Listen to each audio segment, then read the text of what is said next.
Hi guys, Beta Fry 150 days challenge, day 15.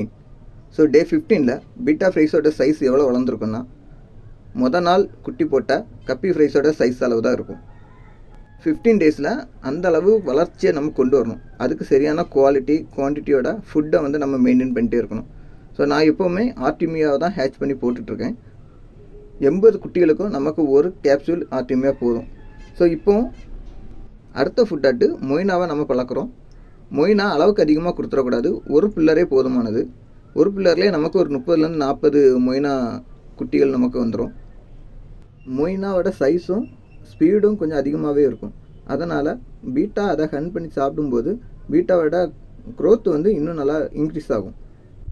மொய்னாவை கொடுத்தா 10 நிமிஷம் கழித்து ஆர்டிமியா மறுபடியும் கொடுக்குறோம். இந்த ஆர்டிமியா கொடுக்கும்போது இந்த மொய்னா சாப்பிடாத எக்ஸ்ட்ரா இருக்கக்கூடிய ஃப்ரைஸ் எல்லாம் வந்து இந்த ஆர்டிமியா ஹன் பண்ணி சாப்பிட்டுக்கிறோம். ஸோ இதனால் ஈக்குவலான ரேஷியோவில் வந்து நமக்கு ஃபுட்டை வந்து எல்லா பீட்டா ஃப்ரைஸுக்கும் கொடுக்க முடியுது. தேங்க்ஸ் ஃபார் வாட்சிங்.